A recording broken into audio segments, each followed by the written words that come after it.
Thank you for joining me for another episode of Festo's Garage. Today, I got with me again, King Cuz. King Cuz, tell me what we're working on today.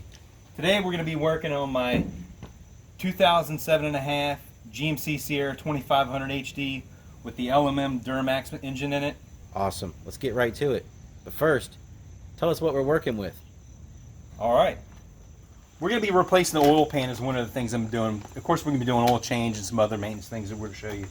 But the oil pan is a PPE oil pan. It's cast aluminum. It's going to offer better heat dissipation. It's also going to add an additional quart of oil to the overall fill to the vehicle. We're using also a PPE oil filter. This also adds an additional quart. So with both of these combined on a Duramax 6.6, it's going to add an additional 2 quarts of oil to the overall fill, which is typically 2.5 gallons. And the oil we're going to be using today is from Hot Shot Secrets. This is their Black Diamond Outlaw oil. This is some of the best oil that I have used in my Duramax. So we got 3 gallons here. When we change the oil, pull the oil, we're also going to send the oil for a sample to Blackstone, which I've done every year that I've owned this truck. In replacing the pan, we've got a couple things that a lot of people forget to get, but I figured since we're going to be there, might as well get it. But we got a new clip for the oil level sensor that clips on the outside of the pan.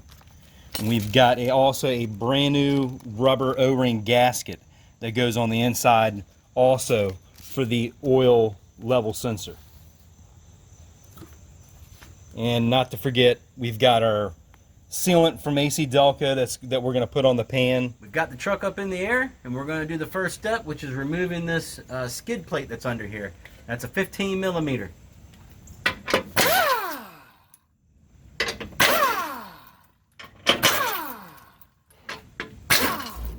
Now that the skid plate's out of the way, we're going to take and knock this drain bolt loose. That's a 17 millimeter. I'm going to grab the oil pan. King Cuz, you do the honors. Also, it's using a 17. I can't remember what the OEM bolt was, but I've swapped this drain plug out at some point for a gold plug. While he's letting that oil drain out, it's important to remember that you want your vehicle up to normal operating temperature. And that's to make sure that any particles that may be in the engine are going to be in the oil and suspended in that when it comes out. So normal operating temperature when you pop that drain loose. Now, what I have in my hand is the Blackstone company kit that we're going to do our oil sample with. And we want to catch this sample in the middle of the drain. So it's going to start running out. I'm going to put this under it, fill it up most of the way, and then pull it back out of the way. All right, I'm going to go ahead and get my sample.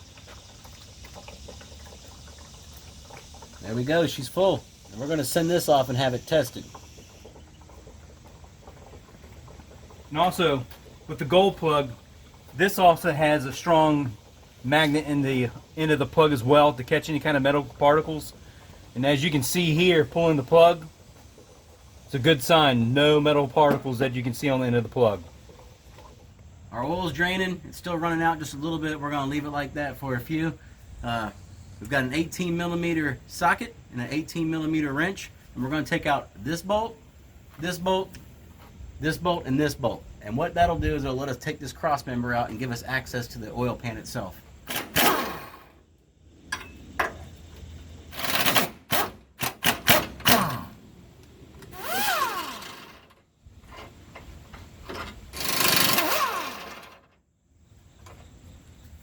Got it, Cuz? Got it.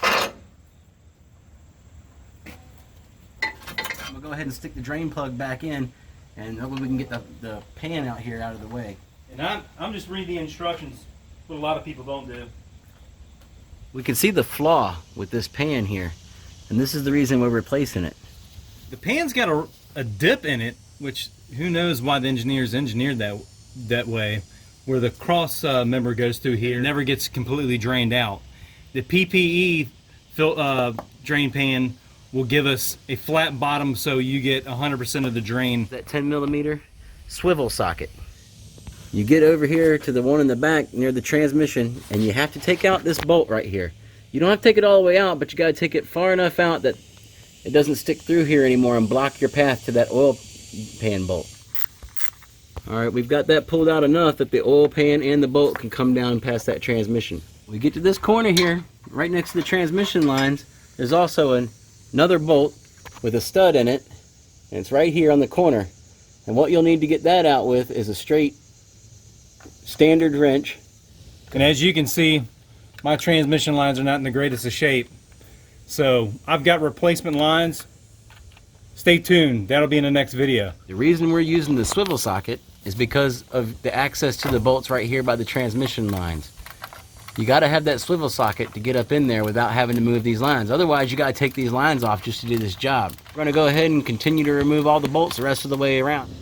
With all the bolts out of the oil pan, we could take off this connection, which goes to the sending unit, and you just do that by pushing this metal clip in and pulling it off. With that out of the way, it'll give us a spot to pry this oil pan off. The way we're getting the oil pan off, it's prying right along this corner. And the oil pan, once it comes loose, can drop down out of the way. Be real careful because you still got oil in that pan, remember, of that design flaw. There's a bunch of oil laying in there. How much is in there? I think it's half a quart. We're going to take this oil sensor out of the oil pan. This tells you when you got low oil. So the first step of that is to come to this connector and pull this clip off of it so that the connector can go back inside of the oil pan. Lube them up a little bit, and then we'll twist it back and forth. We'll start rocking it back and forth. Once it can spin back and forth, then we can go ahead and pull it through. Go off these two 10mm bolts right here.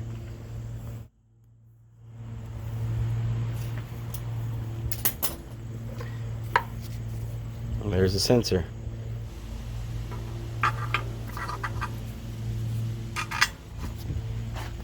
You can see that the bottom of that PPE pan is mighty flat, and it's a little bit deeper and wider than the stock too, so definitely you can see where that extra oil is held at.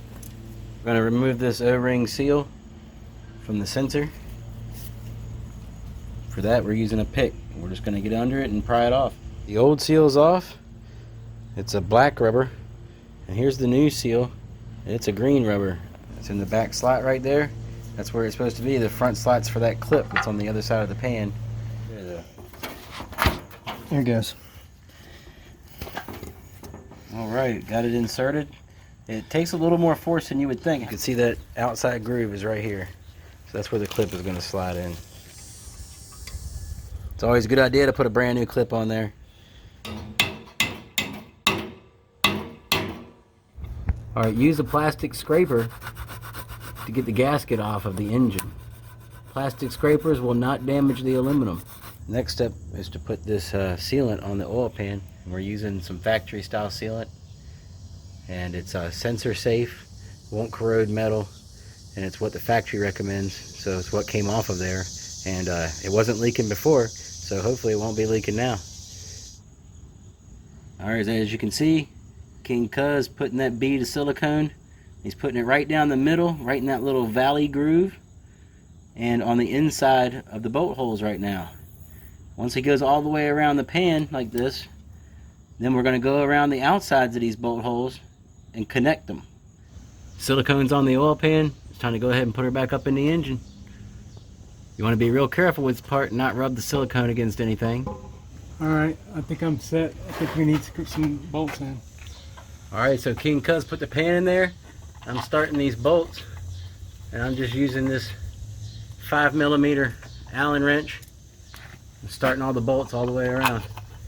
With the oil pan in the truck and all of the bolts started by hand and just barely snugged up, we're going to go to the torque pattern, and we look in the manual that comes with the oil pan, and it'll tell you which pattern to use. We're torquing down to 89 inch-pounds. 89 inch-pounds. Thank you, King Cuz.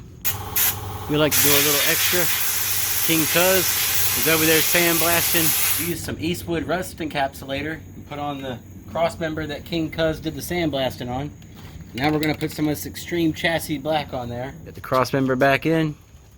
Looking good. Next up, plug this back in. Make sure it clicks in there. It's held on good. Now we got our drain bolt. That's tightened down. All right, that's already been tightened down. Check that PPE bolt. That's a 16 millimeter. So you have to cut probably about a 1/2 inch off this bolt right here, and then thread it back in. Now it doesn't stick through and run into the pan. Next step, we are going to take this old PPE oil filter off and replace with a new PPE oil filter. Once the oil is done running out, pull the filter down.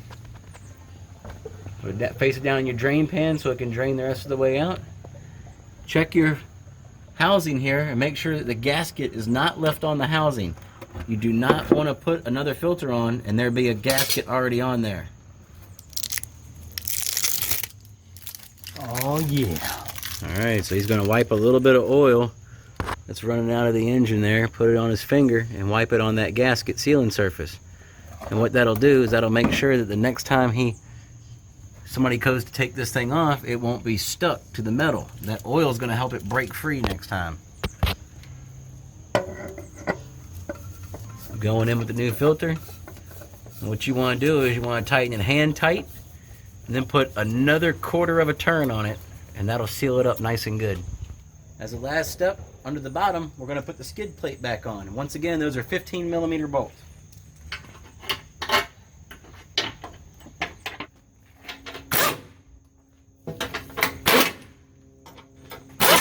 We're going to add in 12 quarts of oil, or actually just under 12 quarts, because we have 10 that the truck takes normally, 1 quart for the additional in the pan, and 1 quart for the additional in the filter. So we're going to go just under 12, and then we'll start the truck up, let it run, and check it. So we're going to go ahead and fill her up. What you doing there, cuz? Well, we're going to shake the oil up to make sure that the additive pack, the stuff that they add into the oil, is all mixed up in the bottle. This bottle's been sitting for a long time, or sitting for any amount of time. The additives that they put into the oil may drop to the bottom of the bottle. That's why sometimes if you notice that if you fill up your vehicle and you look in the bottom of your oil, you'll see something on something on the bottom of the jug. Well, that's probably maybe some of the additives. So we're gonna shake it up real good and make sure we get all the good stuff in the vehicle.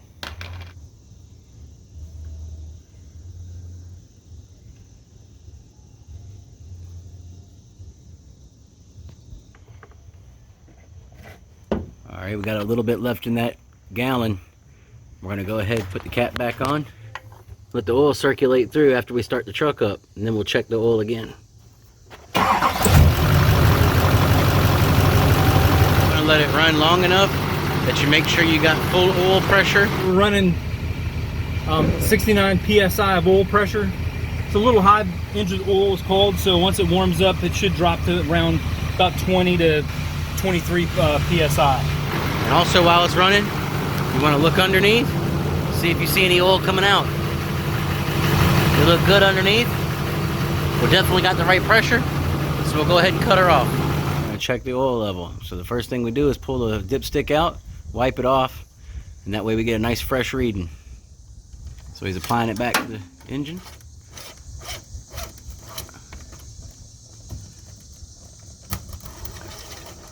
He's going to pull it back out. We're going to see what it looks like. We are definitely low, cuz. And we're still low. So we're going to add some more. We've added more oil. Now we're at the full 3 gallons, which is 12 quarts. And we're right dead in the middle of the stick there. So that's a good amount.